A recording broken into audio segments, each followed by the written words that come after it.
सरकार की ओर से आई चिट्ठी को लेकर दिल्ली के उप मुख्यमंत्री ने मोदी सरकार पर निशाना साधा है। उप मुख्यमंत्री मनीष सिसोदिया ने प्रेस कॉन्फ्रेंस कर चिट्ठी में योजना को खारिज करने के लिए लिखे बहानों को हास्यास्पद बताया है। साथ ही उन्होंने ये भी कहा है कि प्रधानमंत्री राज्य सरकारों से झगड़ने के लिए बहाने ढूंढते रहती हैं। इतना ही नहीं, मनीष सिसोदिया ने केंद्र सरकार पर दिल्ली सरकार की घर घर राशन योजना को नामंजूर करने का आरोप लगाया है। डिप्टी सीएम मनीष सिसोदिया ने कहा कि देश का कोई भी आदमी कुछ भी सामान ऑर्डर कर सकता है और वो सामान उसके घर पहुंच सकता है। कहा कि लोगों ने पीडीएस स्कीम के तहत मिलने वाला राशन भी उनके घर पहुंचे, इसके लिए वे पहले बात कर चुके हैं। कहा कि लेकिन केंद्र सरकार ने इस पर रोक लगा दी थी, हालांकि उनका इस पर कोई अधिकार नहीं था। सिसोदिया ने कहा कि प्रधानमंत्री ने जो पत्र भेजकर राशन घर घर नहीं पहुंचने के बहाने दिए हैं। सिसोदिया ने कहा कि चिट्ठी में लिखा है कि राशन का प्राइस नहीं बताया था और राशन पहुंचाने वालों के घर का पता कैसे लगेगा समेत ऐसे ही कई बहाने लिखे गए हैं।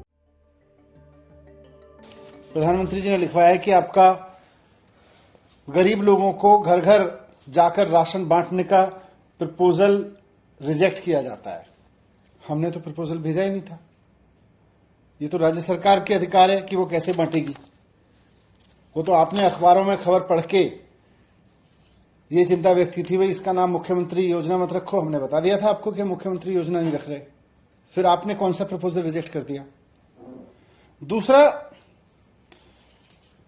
और सबसे महत्वपूर्ण बात यह है कि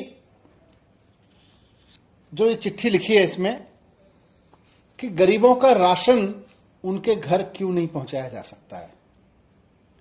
प्रधानमंत्री जी ने दिल्ली सरकार को चिट्ठी लिखवाई है कि गरीब लोगों का राशन उनके घर क्यों नहीं पहुंचाया जा सकता है। भले ही पिज्जा पहुंच जाता हो, भले ही अमेजन फ्लिपकार्ट कुछ भी सामान लोगों के घर पहुंचा देते हो, लेकिन गरीब लोगों का घर का उनका राशन नहीं पहुंचाया जा सकता। ये प्रधानमंत्री जी कह रहे हैं। उप मुख्यमंत्री यहीं पर नहीं रुके। उन्होंने प्रधानमंत्री नरेंद्र मोदी पर आए दिन किसी न किसी राज्य से झगड़ने का आरोप भी लगा दिया। कहा कि उन्हीं के कहने पर सचिव ने पत्र लिखा और योजना रोकने के पीछे अजीबोगरीब बहाने गिना रहे हैं।